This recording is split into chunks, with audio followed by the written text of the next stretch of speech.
नमस्कार, मैं हूं अंजलि और आप देख रहे हैं सीपी न्यूज लाइव टीवी। तो चलिए शुरुआत करते हैं आज की प्रमुख खबर से। माननीय मुख्यमंत्री जी और मोहन भागवत जी सभी लोगों ने इसको केंद्र बिंदु बनाने की बात की है कि उत्तर प्रदेश को सनातन का केंद्र बिंदु बनाएंगे। इस पे चर्चा करते हैं लाला रंजीत बाबू से। सर, क्या कहना चाहेंगे आप कि उत्तर प्रदेश को केंद्र बिंदु बनाने की चर्चा हो? पहली बात तो ये है कि धर्म और मजहब ये दोनों बहस के मुद्दे होने ही नहीं चाहिए, लेकिन राजनीतिक कारणों से आज इसको केंद्र बना करके आलोचना और प्रत्यालोचना धर्म की हो रही है। मैं सिर्फ इतना जानता हूं, कटाक्ष होता है हिंदू धर्म के ऊपर, कटाक्ष होता है सनातन धर्म के ऊपर, कटाक्ष होता है वैदिक धर्म के ऊपर, कटाक्ष होता है आर्य धर्म के ऊपर। मैं सिर्फ इतना कहना चाहता हूं कि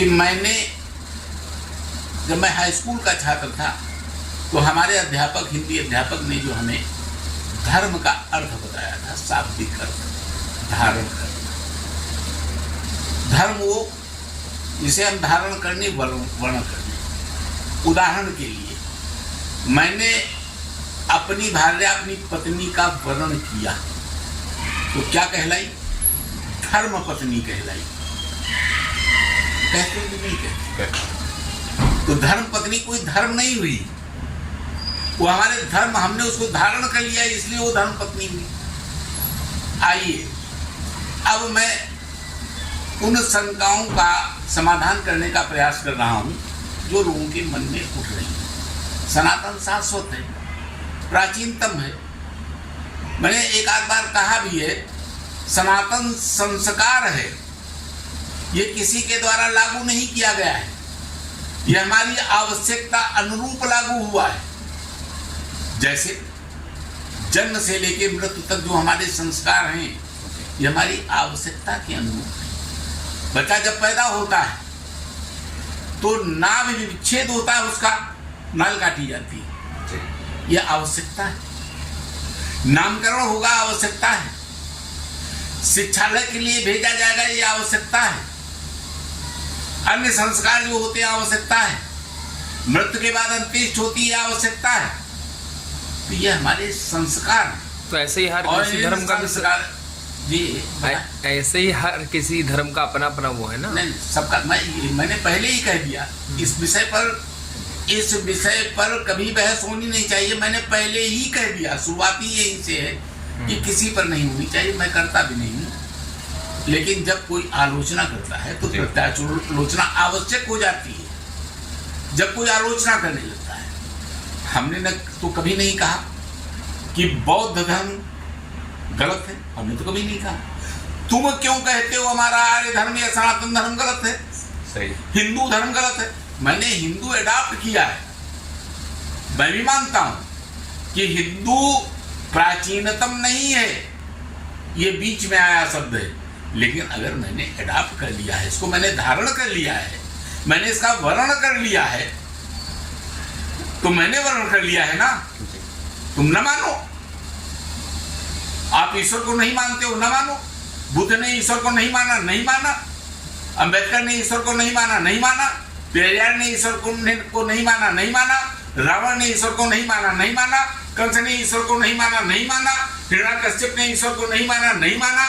शुक्राचार्य देवता हैं, लेकिन राक्षसों के देवता हैं, ईश्वर विरोधी है। शिव जी को अपन देवता मानते थे। देखिए, वो शिव को मानते थे। देखिए, यही मैं आपको कह रहा हूं कि बुद्ध ऐच्छिक हैं। मैं जब तक मानूंगा तब तक बुद्ध, और जिस दिन मैंने नहीं माना उस दिन क्या है। लेकिन ईश्वर किसी न किसी रूप में है, या आपके मानने न मानने से नहीं इसका कुछ बिगड़ना है। क्यों? आप ईश्वर नाम नहीं लोगे तो कोई उसका प्रत्यारोपित नाम लोगे। अनायास आपके मुंह से क्यों निकल जाता है?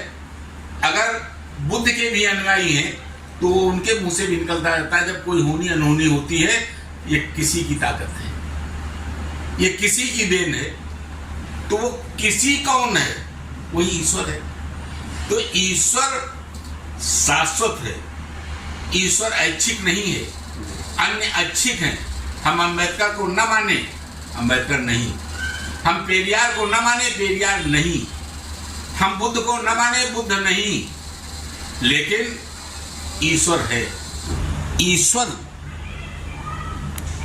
हम उसको कहते हैं जो प्रत्यक्ष तो नहीं लेकिन अप्रत्यक्ष रूप से हमारे हर कार्यों का उत्तरदायी भी है और कराने वाला भी है। जी। किसी के मानने न मानने से ईश्वर के अस्तित्व पर कोई खतरा नहीं आ रहा। मैं बार बार कह रहा हूं, जी। बुद्ध ऐच्छिक हैं, नहीं माने जाएंगे तो बुद्ध का अस्तित्व खत्म हो जाएगा। अन्य ऐच्छिक हैं, मानने न मानने पर है, लेकिन ईश्वर ऐच्छिक नहीं है। जब तक हम अपने हर होनी अनहोनी के लिए उत्तरदायी किसी शक्ति को मानते रहेंगे, किसी अज्ञात शक्ति को मानते रहेंगे, किसी को जिम्मेदार मानते रहेंगे, तब तक ये ईश्वर शब्द अमिट है, मिटने वाला नहीं है। ईश्वर का एक विरोधी नहीं रहा है, लेकिन ईश्वर अपनी जगह पर है। न जाने कितने आए, न जाने कितने चले गए, उसके स्थान पर स्थापित नहीं हो पाए हैं और ना स्थापित हो पाएंगे। रही धर्म की बात, मैंने पहले भी कहा है कि हिंदू धर्म, हिंदू शब्द एडॉप्टेड है। हमने इसको धर्म के रूप में स्वीकार कर लिया। आप ना स्वीकार करिए, आपकी प्रसन्नता, आप बौद्ध बन जाइए, आप मुसलमान बन जाइए, वहां भी आपको ईश्वर अल्लाह मिल जाएगा। आप ईसाई बन जाइए, वहां आपको गॉड मिल जाएगा। आप जो चाहिए वो बन जाइए। हमने कब आपको रोका है? स्वामी प्रसाद जी को तो सबसे पहले घोषणा कर देनी चाहिए।